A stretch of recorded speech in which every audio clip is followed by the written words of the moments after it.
میرے آقا کریم صلی اللہ علیہ وآلہ وسلم کے پیارے دیوانوں، آج میں آپ کو بتاتا ہوں جو آج ہمارے معاشرے کے اندر طلاق کی نوبت بہت جلد آ جاتی ہے، اس کی وجہ کیا ہے، اس کا ریزن کیا ہے۔ اور آج ہمارے معاشرے کا اتنا برا حال ہو چکا ہے کہ آج ہمارے نوجوان لڑکے اور لڑکیاں علم دین سے بہت زیادہ دور ہیں۔ ان کو یہ معلوم بھی نہیں ہے کہ ہمیں کس طریقے سے حقوق ادا کرنا چاہیے۔ نہ شوہر جانتا ہے کہ بیوی کے حقوق کیا ہیں، اور نہ بیوی جانتی ہے کہ شوہر کے حقوق کیا ہیں۔ اور یہی وجہ ہے کہ گھر میں جھگڑے ہوتے رہتے ہیں جب ان کو حقوق کے بارے میں معلوم بھی نہیں ہوتا، تو بہت جلد طلاق کی نوبت آ جاتی ہے۔ اور یہاں تک دیکھا جاتا ہے کہ لڑکی کے ہاتھ کی مہندی بھی نہیں چھٹتی اور طلاق ہو جاتی ہے۔ اس کی وجہ کیا ہے، اس کا ریزن کیا ہے؟ اس کا ایک ریزن یہ بھی ہے کہ ہمارے نوجوان لڑکے مغربی تہذیب میں اتنا مبتلا ہو چکے ہیں کہ انہیں آخرت کی بالکل بھی پرواہ نہیں ہے، اور لا علمی کی وجہ سے اپنی بیوی سے ایسے سوال کرتے ہیں کہ جس سے طلاق کی نوبت آ جاتی ہے۔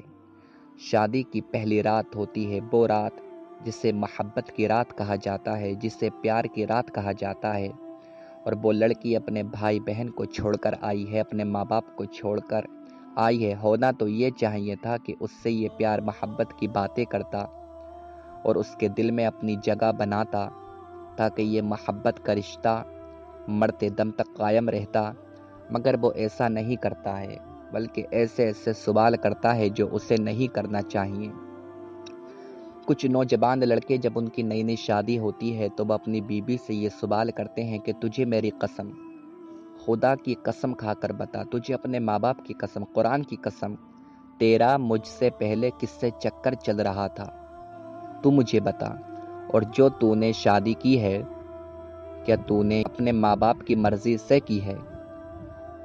ایسے سوال کرتا ہے۔ کیا ضرورت ہے ایسے سوال کرنے کی؟ اب لڑکی مجبور ہو کر کہہ دیتی ہے کہ یہ شادی میں نے اپنے ماں باپ کی مرضی سے کی ہے، میری مرضی نہیں تھی۔ وہ اتنا سنتا ہے تو اسے گالیاں دینا شروع کر دیتا ہے۔ پھر لڑکا اپنے ماں باپ کو گالیاں بکتا ہے، تانا دیتا ہے کہ تم نے میری شادی ایسی لڑکی سے کرا دی ہے کہ جو کسی اور سے پیار کرتی تھی، جس کا کسی اور سے چکر چل رہا تھا، اور طلاق ہو جاتی ہے۔ اور ادھر لڑکی اپنے ماں باپ کو گالیاں بکتی ہے کہ میں نے آپ سے کہا تھا آپ میری شادی مت کراؤ۔ ایسا ہمارے معاشرے کے اندر بہت زیادہ ہو رہا ہے۔ ارے کیا ضرورت ہے آپ کو ایسے سوال کرنے کی؟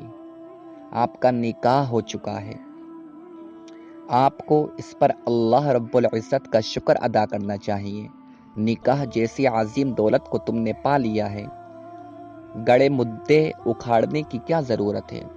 اور ہر لڑکی کو یہ چاہیے جب اس کی شادی ہو جائے، اور اگر کسی لڑکی کا کسی لڑکے کے ساتھ چکر چل بھی رہا تھا اور اس نے توبہ کر لی ہے، تو اسے کوئی ضرورت نہیں ہے کہ وہ اپنے گناہ کا اظہار کرے۔ کبھی یہ بات نہ کہے وہ اپنے شوہر سے، کیونکہ گناہ کا اظہار کرنا بھی گناہ ہے۔ میرے آقا کریم صلی اللہ علیہ وآلہ وسلم ارشاد فرماتے ہیں، جب کوئی شخص کسی گناہ سے توبہ کر لیتا ہے تو وہ ایسا ہو جاتا ہے جیسا کہ اس نے گناہ کیا ہی نہیں، اور اس کے بعد میں اگر وہ گناہ کا اظہار کرے تو گناہ کا اظہار کرنا بھی گناہ ہے۔ اور اگر کوئی شخص اسے اس گناہ کی یاد دلائے گا تو جب تک وہ اس گناہ میں خود مبتلا نہیں ہو جائے گا، جب تک اسے موت نہیں آ سکتی۔ تو آقا کے دیوانوں، یہ شادی بہت عظیم دولت ہے، اس دولت کو سمجھو، اس کی قدر کرو، اپنی بیویوں کی قدر کرو، اور ہر عورت کو یہ چاہیے کہ وہ اپنے شوہر کی قدر کرے، ایک دوسرے کے حقوق ادا کرو، یہ نفرتوں والی باتیں مت کیا کرو، گھر مت بگاڑو۔ ماں باپ نے بڑے لاڈ پیار سے پالا ہے، اور ماں باپ جانتے ہیں کہ اپنے بچوں کی شادیاں کرنے میں کتنی کٹھنائیاں آتی ہیں، کتنی مشکلیں آتی ہیں، اور آپ ان کی محنت پر پانی پھیر دیتے ہیں۔ تو ایسا نہ کریں، اللہ رب العزت کے نزدیک اگر کوئی سب سے بری چیز ہے تو وہ ہے طلاق۔ اللہ رب العزت طلاق کو بالکل بھی پسند نہیں فرماتا۔ جب آپ نے شادی کر لی ہے تو اس کو نبھانا سیکھیں، علماء سے معلوم کریں کہ عورت کے حقوق کیا ہیں، ہم بستری کا طریقہ سیکھیں، اور جو بھی سنت طریقے ہیں ان سب کو علماء سے معلوم کریں اور اسی طریقے سے اپنی زندگی کو گزاریں۔ کبھی آپ کے گھر میں جھگڑا نہیں ہوگا، اور جس گھر میں میاں بیوی کا جھگڑا ہوتا ہے اس گھر میں رحمت کے فرشتے نہیں آتے۔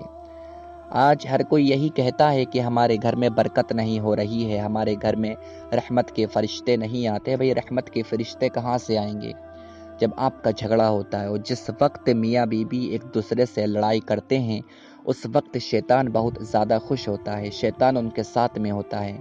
اب جہاں شیطان ہوگا وہاں پر فرشتے کیوں آئیں گے؟ تو آقا کے دیوانوں، ایک دوسرے کے حقوق کو ادا کرنا سیکھو۔ یہ محبت کا رشتہ ہے، یہ پیار کا رشتہ ہے۔